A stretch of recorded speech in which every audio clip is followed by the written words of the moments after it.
नमस्कार दोस्तों, welcome to my channel चरंज फाइनेंस। तो फ्रेंड्स, आज हम लोग बात करने वाले हैं रेड टेप लिमिटेड कंपनी के बारे में। तो यहाँ पे कंपनी ने Q2 FY24 का रिजल्ट्स अनाउंस किया आज 9 नवंबर को, और रिजल्ट्स अनाउंस होने के बाद से ही कंपनी का शेयर प्राइस में काफ़ी नेगेटिव रिएक्शन आया। शेयर प्राइस में लगभग 13% का गिरावट हुआ। तो यहाँ पे हम Q2 FY24 रिजल्ट्स का एनालिसिस करेंगे, देखेंगे कि क्या कंपनी का रिजल्ट इतना ही बुरा था कि इतना ज़्यादा नेगेटिव रिएक्शन आया। क्या ये कोई शॉर्ट टर्म बिज़नेस में डिप था, उसके बारे में चर्चा करेंगे। और आगे ये भी चर्चा करेंगे कि कंपनी का जो लॉन्ग टर्म बिज़नेस फंडामेंटल्स है, वहाँ पे क्या दिख रहा है, क्या निवेशकों को लगे रहना चाहिए या निवेशकों को यहाँ पे बेच के निकल जाना चाहिए, तो उसके बारे में चर्चा करेंगे। बट उससे पहले मैं ये बता दूँ कि रेड टेप लिमिटेड मेरे लिए एक मल्टी बैगर रिटर्न बना है। Red tape limited Mirza international से डीमर्ज हुआ है। तो जब ये कंपनी मिर्ज़ा इंटरनेशनल के अंदर था एज़ ए सब्सिडियरी, तब मैंने मिर्ज़ा इंटरनेशनल को लगभग ₹50 का एवरेज में खरीदा था।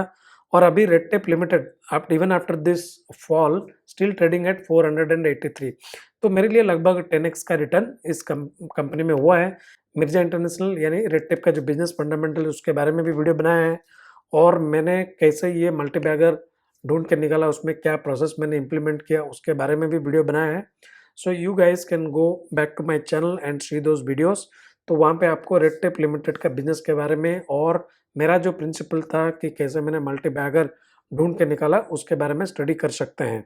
तो फ्रेंड्स, यहाँ पे अगर हम कंपनी का बिज़नेस को ब्रीफली समझना चाहें, तो यहाँ पे हम देख सकते हैं कि ये कंपनी किस तरह का काम करती है। ये शूज़ बनाते हैं for both men and women, apparels भी बनाते हैं। तो they are into both shoes and apparel business में कंपनी है। तो यहाँ पे हम देखते हैं कंपनी का मार्केट कैप है 6,671 करोड़। तो यहाँ पे देखेंगे अगर कंपनी का सितंबर क्वार्टर का रिजल्ट, तो यहाँ पे 325 करोड़ का सेल्स आया और सितंबर 2022 में 306 करोड़ का था। तो यहाँ पे टॉप लाइन में हल्का सा इंक्रीमेंट हुआ है। मार्जिन 15% था और मार्जिन में भी इम्प्रूवमेंट आया, 18% आया। यहाँ पे अगर इंटरेस्ट देखेंगे, पिछले साल 4 करोड़ था, इस साल हो गया है 9 करोड़। तो इसका मतलब कंपनी ने ज़्यादा इंटरेस्ट पे किया इस क्वार्टर में। तो ये इंटरेस्ट में इंक्रीमेंट आया क्यों? इसका मतलब कंपनी ने ज़्यादा कर्जा लिया है, डेफिनेटली ये पता चल रहा है। प्रॉफिट बिफोर टैक्स 33 करोड़ था, इस साल आया 36 करोड़। नेट प्रॉफिट 26 करोड़ था पिछले साल और बढ़ के आया 28 करोड़।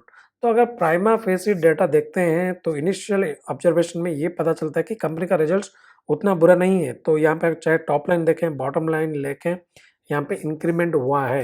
बट फिर भी इतना नेगेटिव रिएक्शन क्यों? मुझे लगता है कि यहाँ पे जो कंपनी से एक्सपेक्टेशन बहुत हाई था। तो यहाँ पे रेड टेप लिमिटेड जो कंज्यूमर प्रोडक्ट्स बनाती है, जैसे फुटवेयर, अपैरल्स, तो यहाँ पे इन्वेस्टर्स काफ़ी ज़्यादा ग्रोथ का उम्मीद लगा के बैठे थे।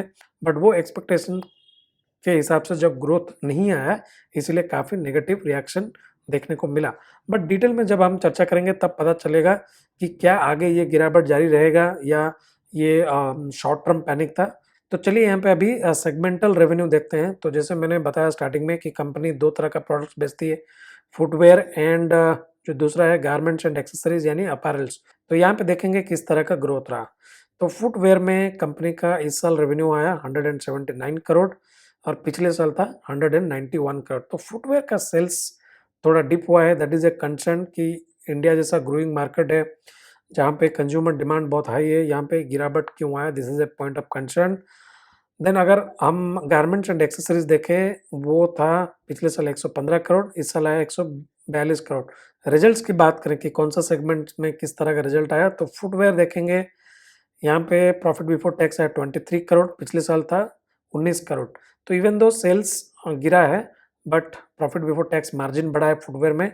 बट अपैरल्स अगर देखेंगे, पिछले साल प्रॉफिट बिफोर टैक्स था 17 करोड़, लगभग 18 करोड़, और इस साल भी 18 करोड़। इवन दो यहाँ पे जंप हुआ है सेल्स में, बट प्रॉफिट बिफोर टैक्स में जंप नहीं है। इसका मतलब यहाँ पे मार्जिन कॉन्ट्रैक्शन हुआ है। तो यहाँ पे एक चीज़ निकल के आता है कि जो फुटवेयर है, इसका टॉप लाइन गिरा है बट मार्जिन एक्सपेंशन हुआ है। और जो गारमेंट्स है, इवन दो टॉप लाइन बढ़ा है बट यहाँ पे मार्जिन में कॉन्ट्रैक्शन हुआ है।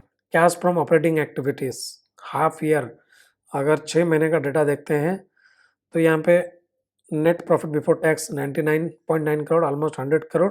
तो यहाँ पे अगर हम देखेंगे operating profit before working capital changes 138 crore. फिर यहाँ पे इन्वेंट्री में काफ़ी इंक्रीमेंट हुआ है, 139 करोड़, पिछले साल था 101 करोड़, तो इन्वेंट्री काफ़ी बढ़ गया। ऑपरेटिंग कैश फ्लो और आफ्टर द टैक्स हो गया -12 करोड़ और पिछले साल था 38 करोड़। तो यहाँ पे cash flow from operating activities negative आया है, मतलब कैश फ्लो नेगेटिव होना is not good. Cash flow from investing activities, तो कंपनी यहाँ पे फिक्स्ड एसेट जैसे ये प्रॉपर्टी, प्लांट, इक्विपमेंट, ये सब में काफ़ी इन्वेस्ट किया।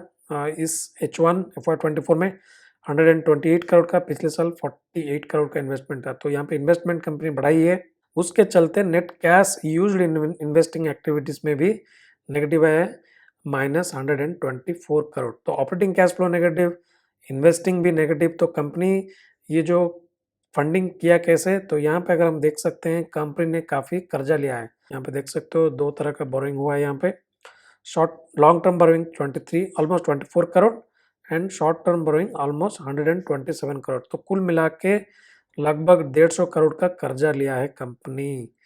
तो ये मैंने बताया था, जैसे मैंने रिजल्ट्स में बताया कि कंपनी का जो इंटरेस्ट पेमेंट है बढ़ गया इस quarter, this is because of this, क्योंकि यहाँ पे कंपनी ने कर्जा उठाया है both long term and short term. तो यहाँ पे कैश फ्लो में प्रॉब्लम आया है H1 FY24 में, operating cash flow negative, company ने कर्जा उठाया, तो ये दो चीज़ यहाँ पे नेगेटिव निकल के आ रहा है फ्रॉम द रिजल्ट्स।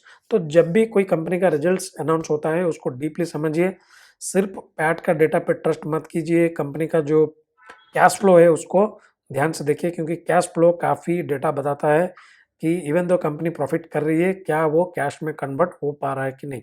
यहाँ पे अगर बोरिंग्स का डेटा देखें, मार्च 2023 में 81 करोड़ था, सितंबर 2023 में बढ़ के हो गया 471 करोड़। तो यहाँ पे लगभग 400 करोड़ का इंक्रीमेंट हुआ है बोरिंग्स में। और इस इंक्रीमेंट को अगर डिटेल में देखते हैं, लॉन्ग टर्म बोरिंग 31 करोड़ से बढ़ के हो गया 55 crore, short term borrowings 50 crore से बढ़ के हो गया है 177 करोड़। तो फ्रेंड्स यहाँ पे और एक डेटा पॉइंट्स को मैं दिखाना चाहता हूँ बोरोइंग्स में। तो यहाँ पे एक चीज़ और आया है, वो है लीज लायबिलिटीज़, जो कि मार्च 2023 तक कुछ भी नहीं था, वो यहाँ पे बढ़ के आया है 239 करोड़। तो यहाँ पे बोरोइंग्स और लीज लायबिलिटीज़ में डिफरेंस क्या है? तो बोरोइंग्स जो है वो आप लोन लेते हैं तो वो लोन आपको रिपेमेंट करना पड़ेगा विथ इंटरेस्ट, और लीज लायबिलिटीज़ वो होता है जो कि आप कोई एसेट को यूज़ करते हो, उसके बदले उसको कुछ रेंट या लीज पेमेंट, रेंटल टाइप का पेमेंट करते हो। तो यहाँ पे कंपनी ने बहुत चीज़ें लीज़ में ली है, लगभग 239 करोड़ का।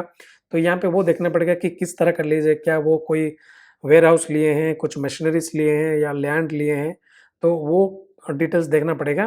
तो यहाँ पे अगर हम कैश फ्लो का डेटा को डीपली देखें तो यहाँ पे ऑपरेटिंग कैश फ्लो नेगेटिव आया, कंपनी ने काफ़ी कर्जा लिया है और लीज़ लायबिलिटी भी लिया है।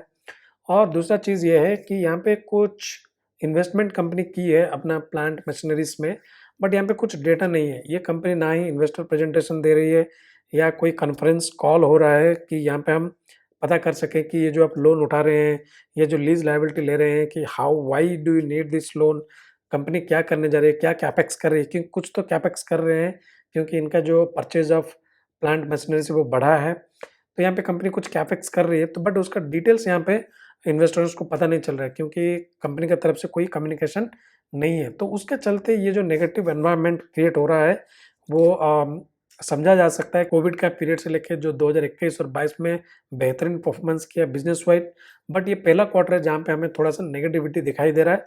तो डेफिनेटली जो इन्वेस्टर्स का व्यू बहुत ज़्यादा लॉन्ग टर्म नहीं है, वो यहाँ पे पैनिक करके सेल कर सकते हैं। बट अगर मेरा पर्सनल ओपिनियन पूछें तो मुझे लगता है, मैं डिस्क्लोजर ये है कि ये ऑलरेडी मेरे लिए काफ़ी रिटर्न दिया है and I am already invested. तो मुझे लगता है ये एक क्वार्टर का फ्लैट रिजल्ट के कारण पैनिक नहीं होना चाहिए। मुझे लगता है ये कंपनी का बिजनेस बहुत बढ़िया है, रेड टेप जैसा स्ट्रॉन्ग ब्रांड है, फुटवेयर एंड अपैरल बिजनेस में है जो काफ़ी ग्रो कर रहा है इंडिया में। और मुझे लगता है जो नेक्स्ट क्वार्टर है Q3 FY24, यहाँ पे ब्लॉकबस्टर रिजल्ट आने का उम्मीद रख सकता हूँ, क्योंकि फेस्टिव मंथ्स है, वहाँ पे काफ़ी सेल्स बढ़ा होगा और कंपनी अपना जो मार्जिन है लगातार बढ़ा रही है। तो फ्रेंड्स, हमने यहाँ पे Q2 FY24 रिजल्ट्स का एनालिसिस किया। आई होप आप लोगों को ये एनालिसिस पसंद आया। और यहाँ पे एक चीज़ जो मैं बताना चाहता हूँ कि कोई भी कंपनी का अगर आप रिजल्ट्स एनालिसिस करते हैं, सिर्फ top line and bottom line, मतलब सेल्स एंड प्रॉफिट का डेटा मत देखिए। कैश फ्लो देखना बहुत ज़रूरी है, operating cash flow, investing cash flow, financing cash flow, वो देखना बहुत ज़रूरी है, और बैलेंस शीट देखना भी बहुत ज़रूरी है। तो आशा करता हूँ आप लोगों को ये एनालिसिस पसंद आया। So if you guys like this analysis then do subscribe to my channel. See you guys in the next video with another analysis. Till then, enjoy and happy investing.